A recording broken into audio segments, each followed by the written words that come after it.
Hey everybody, welcome back. We are going to be in Romans chapter 1, I think beginning around verse 16 and aiming to see how far we can get through the chapter, maybe even to the end of the chapter.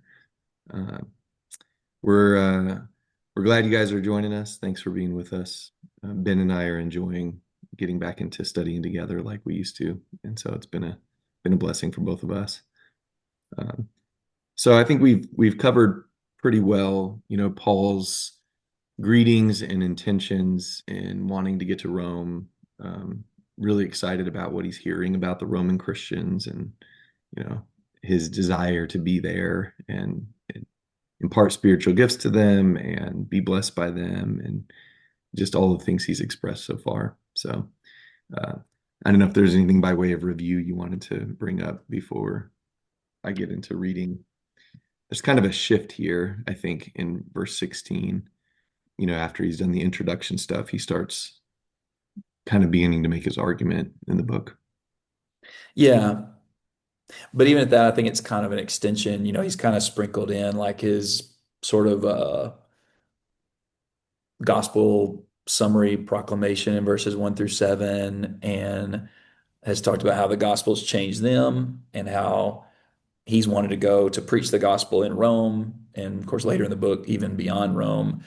And now it's almost kind of like, now this is why I care about the gospel so much. This is why that message that I reminded you guys of in verses 1 through 7 and have been talking about how I'm eager to get there with you so that we can work in the gospel together. This is what I think about the gospel and why it's so important to me. So it's sort of like like you said, a shift into let's get to brass tacks about what we're going to talk about, but it's sort of an extension of the introductory things that he said.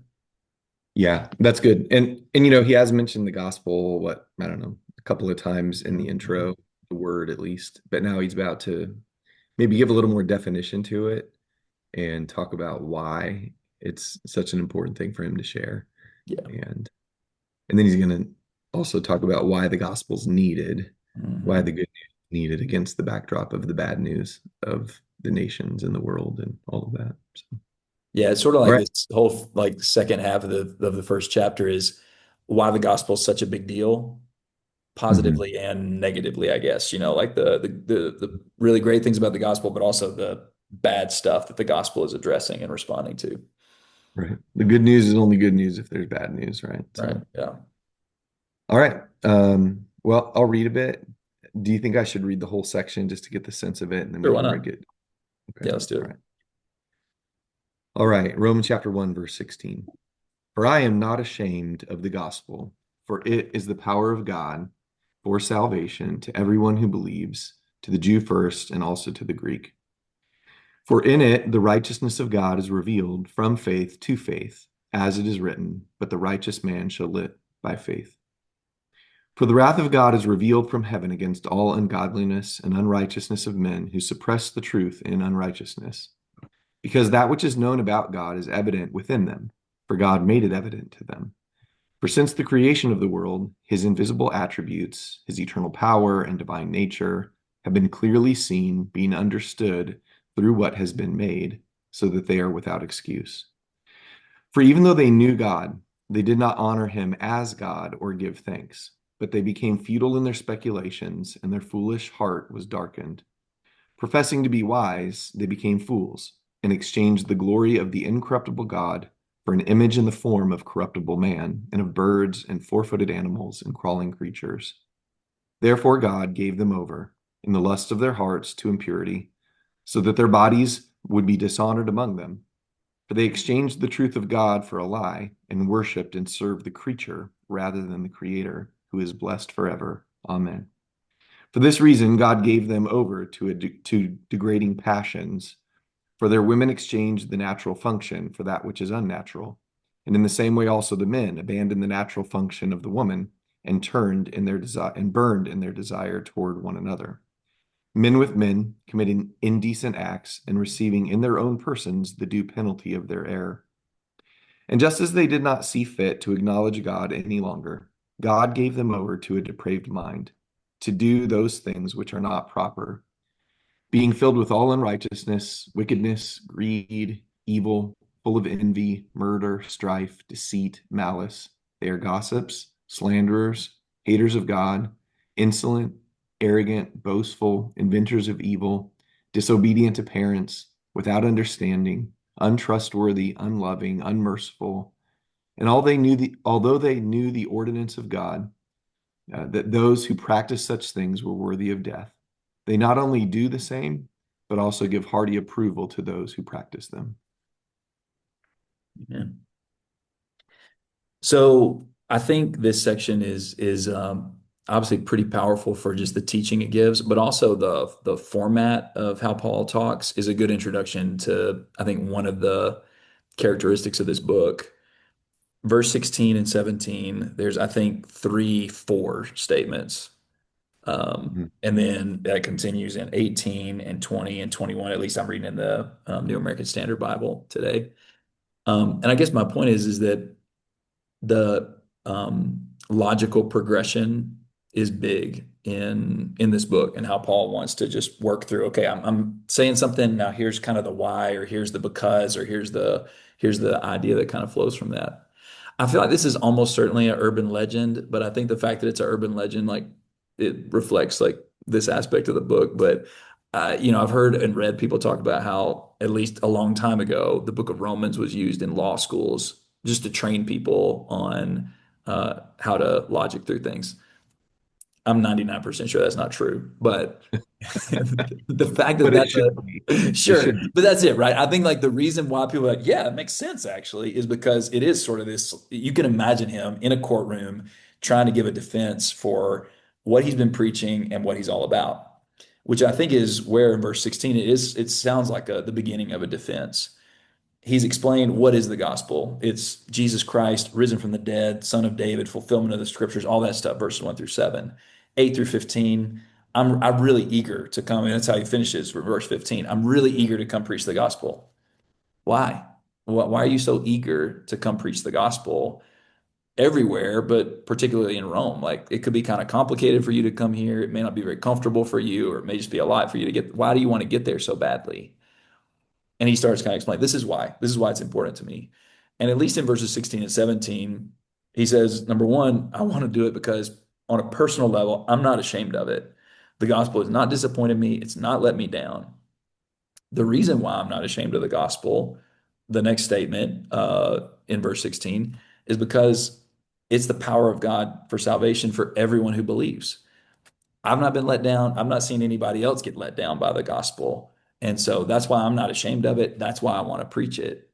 And the reason why it provides this salvation for everybody is because in the gospel, God's righteousness is revealed from faith to faith. So I mean, I know we'll talk about and break down each one of those statements, but I think that's kind of his sort of thesis of what he wants to bring out through this whole thing is me personally, I'm telling you, I really want to preach the gospel because there's nothing about it that's disappointed me or let me down. I'm not ashamed of the gospel. And that's because of how it changes lives. It's God's power to save people, everybody. And the reason why is because in the gospel, God reveals his righteousness, which is the thing that saves people, which is the thing that will make you be able to live a life where you're not ashamed for what God's done in you. So I just think that's kind of, I mean, one, it's a cool thesis statement, powerful. I mean, I think this is kind of the verse a lot of people think of when they think of the book of Romans. But it Right. also sort of introduces us, I think, just to the way Paul is going to work through stuff in a really logical, systematic way throughout the whole thing. Yeah, very good. Yeah, whether it's a court of law or I can't remember if I mentioned this before. I've always sort of pictured this letter like Paul sitting across the table from a rabbi friend or a lawyer friend who's challenging the things he's saying, who doesn't understand the gospel or why, a Jewish person would start saying the things he's saying about salvation and grace and faith and all of that. And so a lot of the questions sound like, a rebuttal or you know, but yeah, courtroom or across the table, either way. Yeah. I just want to point out something that I love about Paul and his spirit, and maybe even ask the question. When Paul said in verse 14, I'm under obligation to Greeks and barbarians, to wise and foolish, you know, I'm eager to preach the gospel. This is just a different spirit than a lot of us have about the culture that he goes on to describe. Because I think if you're like, well, who are those people, the foolish and the Greeks and the people you're mentioning that you want to bring the good news to? He lays it out in verses 18 through the end. These are Mm. the people I'm talking about. Most of us are just eager to get away from it. most of us are just eager to not live in it. Most of us are eager to just separate ourselves from it. In fact, we might even feel obligation or, this burden, like I gotta make sure I'm as far away from this as possible. Doesn't the Bible say, come out from among them, be separate? So I'm gonna hole up, I'm gonna circle the wagons with my people, because I don't want any of that getting on me. And I guess we should ask the question, is it just Paul because Jesus said you're going to be the one taking the gospel to the Gentiles? Or is there a spirit that should be shared by all of us? Like, hey, we were part of this mess too. Like, we'll find this out in chapter 3. This section begins a section on everybody's fallen short. Everyone's done it wrong. Are we under obligation because the good news has changed us and helped us? And we aren't ashamed of it, so we're going to bring it and we're going to share it. I love that Paul talks like that. Yeah. And I think that's pretty connected to what he believes about the gospel. Although he Hmm. doesn't use the language of belief, he's just like, it is. Like, I'm not going to tell you I believe Yeah, this. It just good. is this. That's how much I believe it. It's just like the sky is blue. That's the situation here. Um, Hmm.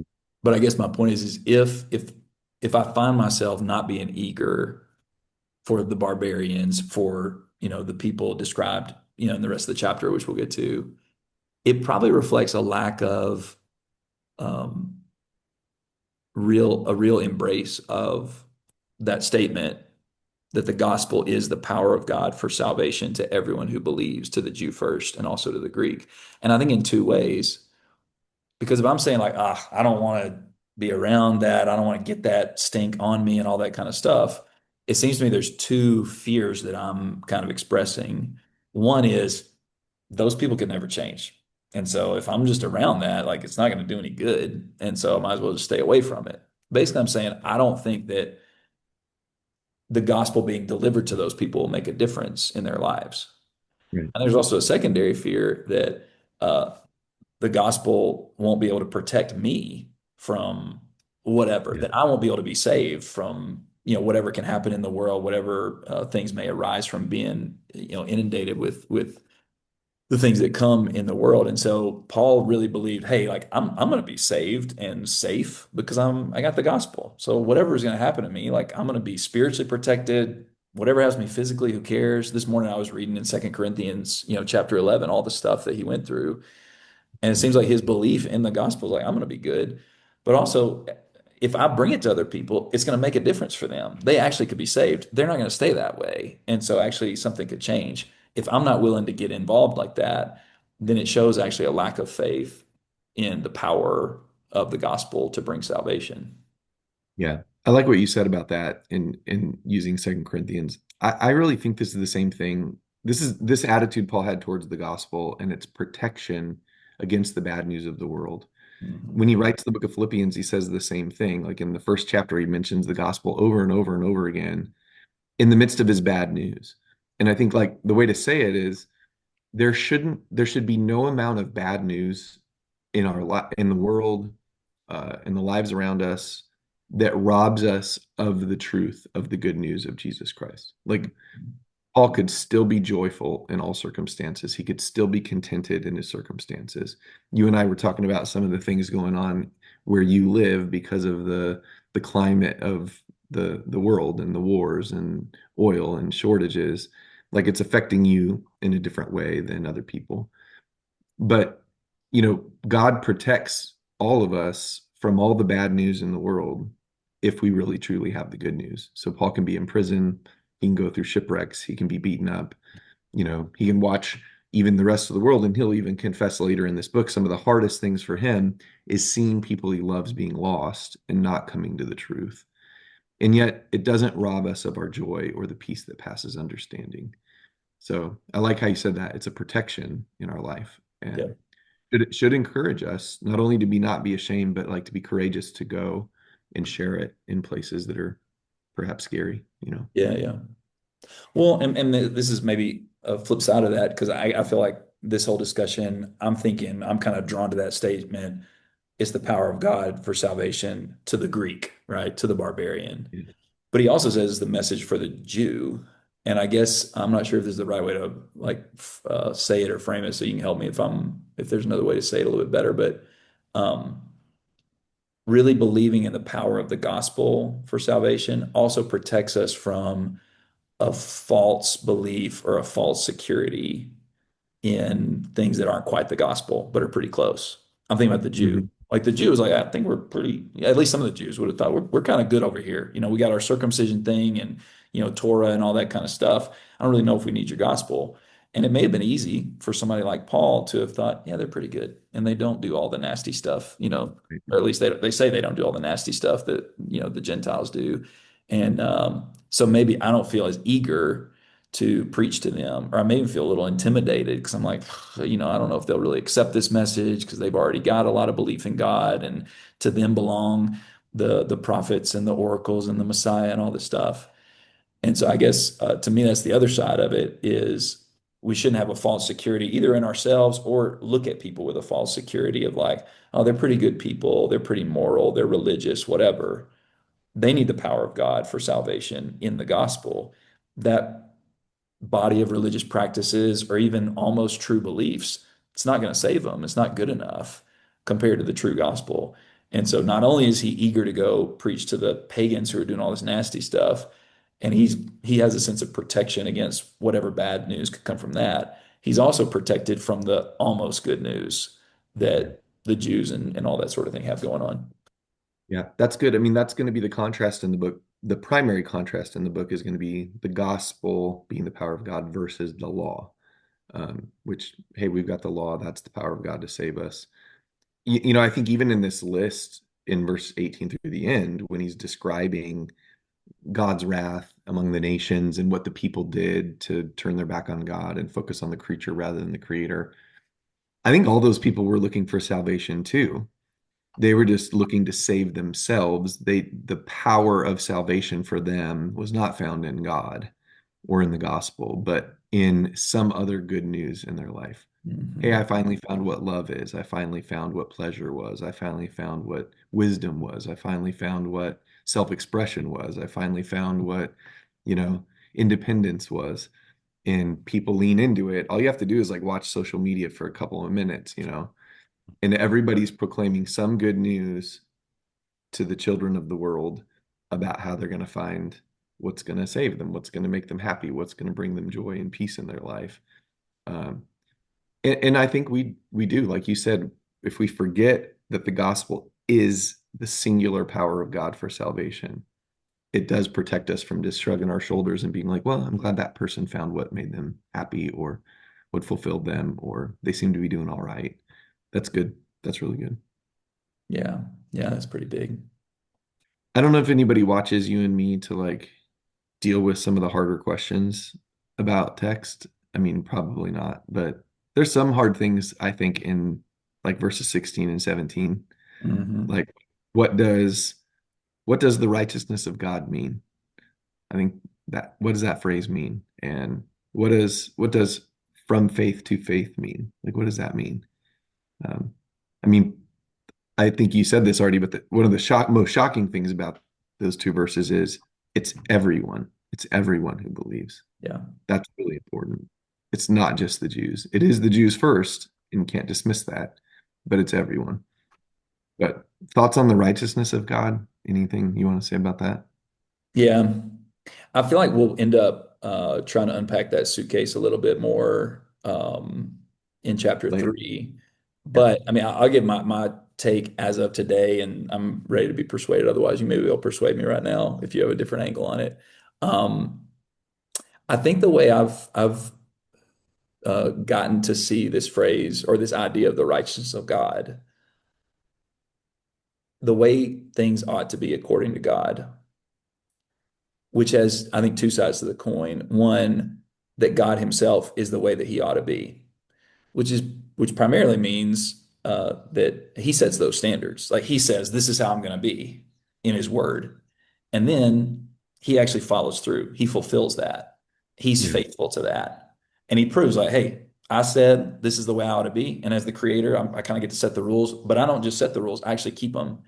And in my faithfulness to saying how I ought to be, you can know I'm righteous. Like I'm actually a good God. I'm a God you actually should trust and entrust yourself to fully. But as you do that, there's also the righteousness that you begin to inhabit and be a part of in your own life. And so God's righteousness affects you. I think that, I mean, the end of verse 17, he talks about the righteous one will live by faith. I think a lot of this book, Mhm. he's going to talk about, hey, God promised this, God did it. So he's arguing for God's own righteousness. But then there's also the other side that we're able to share in that righteousness or be a part of that righteousness or participate in it. That's my take. I think the NIV, maybe the ESV translate that phrase from one degree of faith to another or something like that. I may have I'm not, if those translate, if it's not them, but a couple of translations do that. But I think like the actual way that it's worded in like the NASB and some other translations is just from faith to faith. And my understanding of that is the idea of God reveals his righteousness from the fact that he himself is faithful. He's faithful to his word, and therefore he's righteous. But also, he does that to make us have faith in him and to be faithful in response. So for me, I kind of see this phrase, the righteousness of God, and maybe I'm just trying to, ride the fence because people usually pick one or the other. It's God's personal righteousness or it's God makes us righteous. I kind of see those as almost like you can't break them apart. And that all of God demonstrating his righteousness from the fact that he's faithful is meant to teach us to also be faithful so that we also can share in that righteousness. So that's kind of where I'm Yeah. at on it.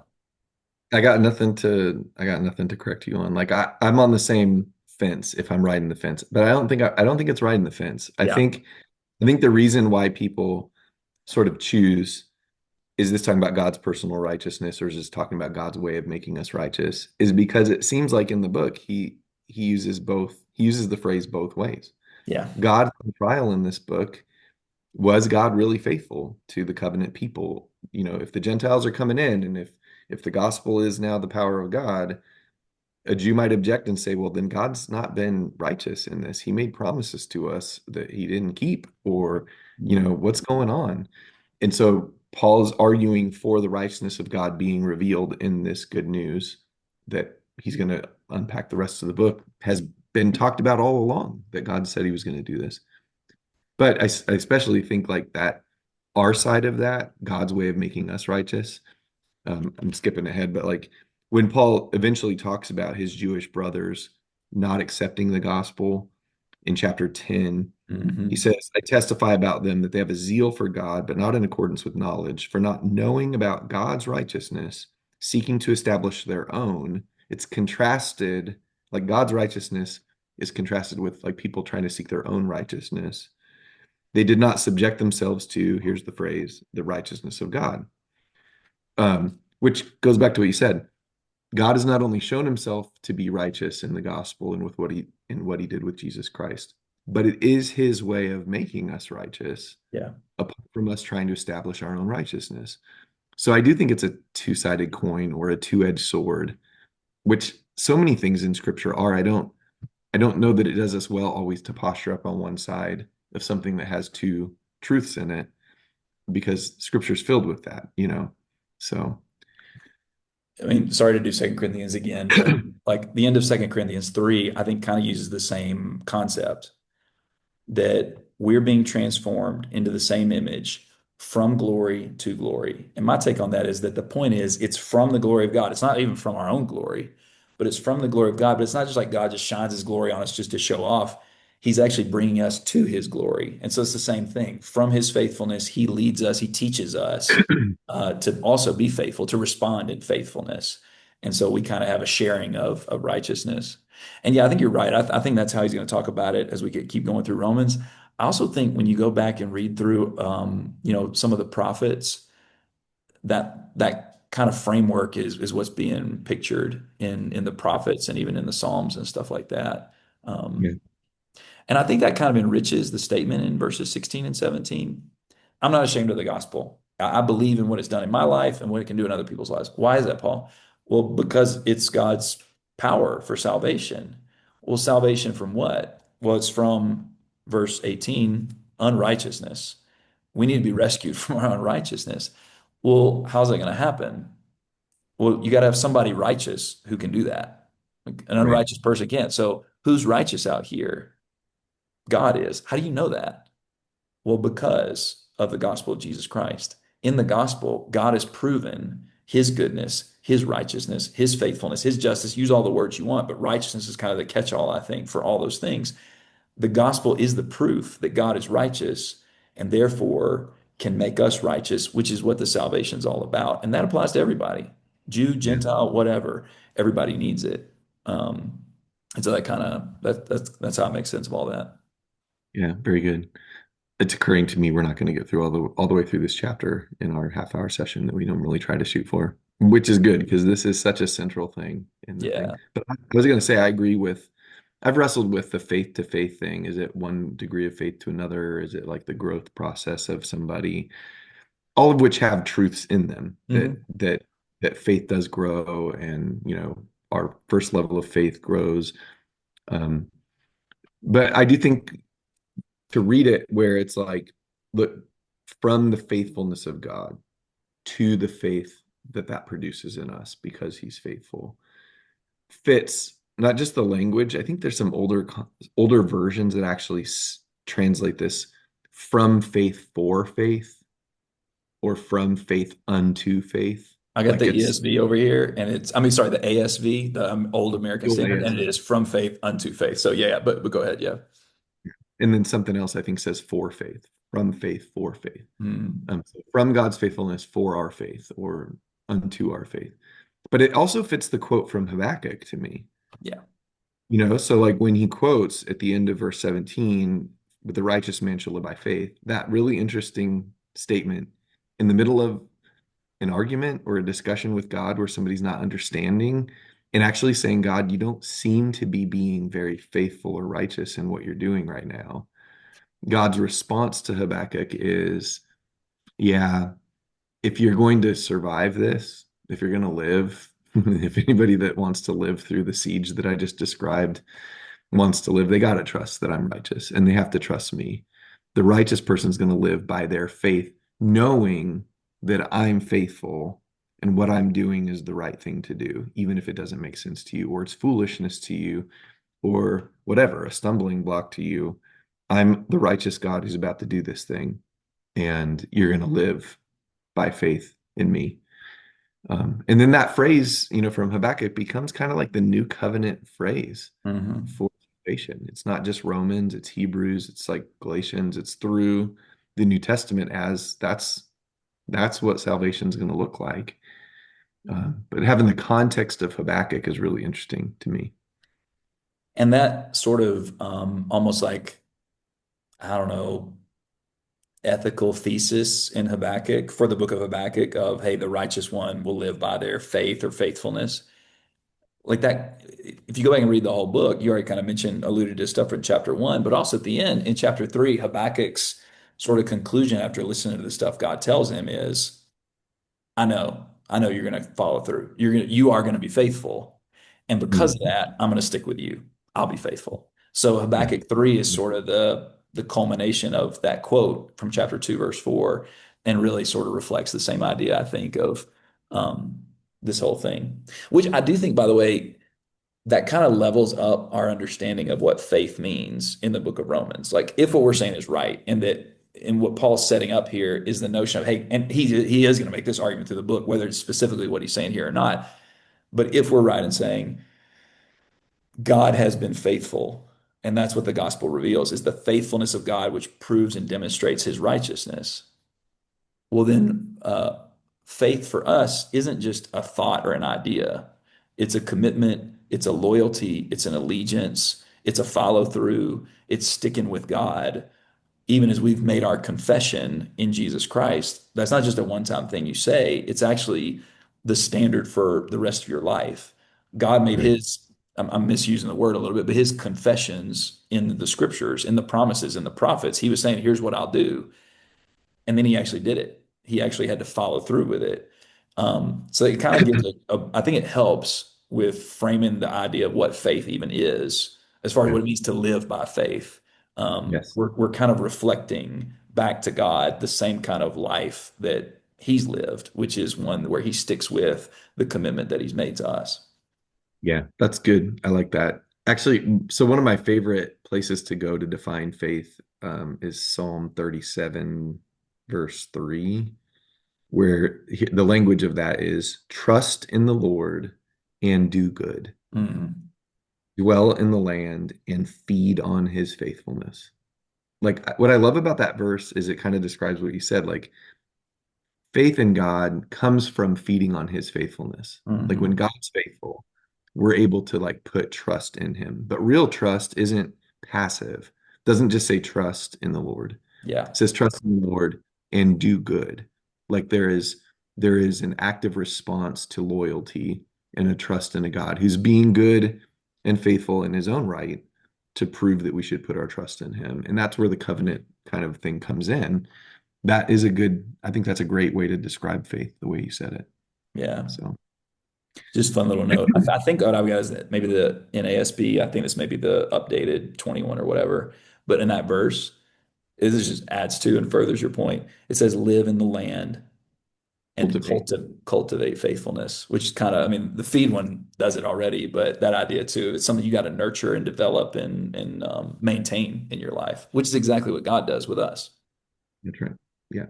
The 95 says that too. It's just like the King James, New King James. Some of the others say feed on. So I which just, is a better picture, honestly. Yeah. yeah. But cultivating's good. All right. So I mean, there's even more we could talk about in 16 and 17. It's such a powerful, wonderful section. I think we're going to Um, keep coming back to it time and again, just because he's going to sort of, I feel like this happens maybe in Romans more than anywhere else, where Paul just sets up landmine doctrinal yeah. statements Yeah. that he just kind of sits there, you step on them, you keep reading, and it's going to explode. Like this one, I think he's going to explode this one out in chapter 3, or like the first section of chapter 5, sort of this summary of dealing with suffering and the love of God. He explodes that in chapter 8, and that's kind of so. I think we'll keep on circling back to it from time to time. Yeah. So it's like a grenade. You pull the pin and then eventually it Yeah, explodes. yeah, yeah, Like mines explode right away, right? yeah. Well, maybe just to set up for next time, let's say that next time we will cover the rest of the chapter. Um, I don't know if you want to make any observations just generally about this section. I was just going to maybe mention a couple.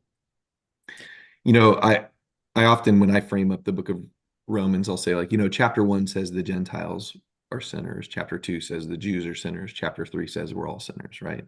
Mhm. And there is a little bit of that progression. He is, I think, describing the nations and the Gentiles here in chapter 1, but he's connecting it to the Jews for sure. Like when he says in verse 20, they are without excuse. He's going to say that in 2:1 to the Jews. Mhm. Therefore, you have no excuse, every one of you. So there's like, yeah, I know I'm talking about the Gentiles who have no excuse to see the power of God and the wisdom of God and to know that God's there. But I'm also saying you're without excuse, Jewish people, for this. But also in the way he describes this, he's not just describing things that happen in the nations, he's describing things that happen even among the covenant people. Mhm. Like down when he says they exchanged, verse 23, they exchanged the glory of the incorruptible God for an image in the form of corruptible man, of birds, four-footed animals, and crawling creatures. That's actually the language of Psalm 106, verse 20, Mhm. where they took and exchanged the glory for the glory of like this animal, this golden calf. I mean, the covenant people had been doing the same thing from the start as these Gentile nations did. So we'll maybe say a lot more about this, but as much as I want to say it's the Gentiles, then it's the Jews, then it's description of everybody. He's poking at the failures of his own people and himself, in this text. I mean, so I don't think we ever talked about this, but I'm 100% on the same page with you. Even I think you can go even further. The next little paragraph, the next therefore about all the sexual immorality, even Yeah. like the degrading passions, men with men, women with women. That's the end of the book of Judges. Like you have Yeah. that story Yeah. there in Judges chapter 19 through 21 and all the just horrific stuff as far as how people debase each other's bodies sexually and otherwise, or try to. And then, the end, I mean, it just reads like a chapter straight out of Isaiah or Jeremiah or Micah or Amos, It which does. are, and not to the nations. I'm not even talking about those parts. I'm talking about the Right. part for the covenant people. So I totally agree. I think it's the kind of thing where maybe I would think a Jew would be like, yeah, these Gentiles are gross. But it almost kind of sets him up for the next chapter where he's like, actually, dudes, I was kind of talking about us the whole time. I mean, yeah, them, but it's also about us, Right. which, Which strengthens his which strengthens the overall conclusion. We've all fallen short of the glory of God. Like, and stop pretending or acting like you haven't. The good news is good news to you because you need it, like, but I didn't mean to interrupt you. Sorry. no, 100%. I totally agree. And maybe I'm sure we'll come back to this, but I think also the core problem that he says leads to all these sins and sinfulness is the knowledge of God. Verse 19, that which is known about God, but they ignored it or they suppressed it.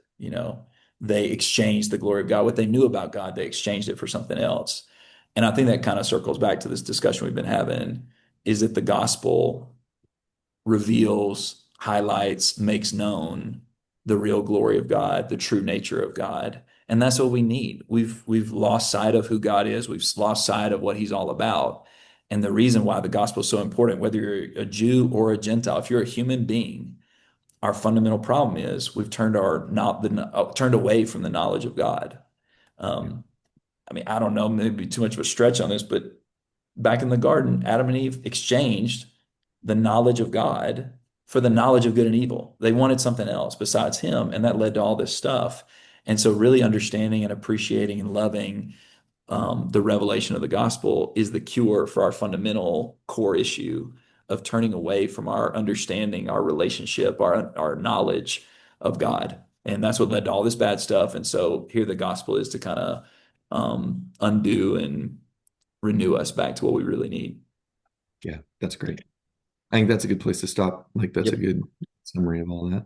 I've enjoyed talking about this with you. It's been Yeah, good. it's fun. And I like that we don't talk about it before. So when you're like, all right, let me tell you what I think, and this is where I'm at. It's so often that you and I are in the same place. So that's good. I'm Yeah. waiting for the day where you say something and I'm like, dude, you're so wrong. And Yeah. Cut the recording. We gotta fix this one. No, it's great. It's fun. It's a good adventure here. thanks, everybody. Catch y'all next time.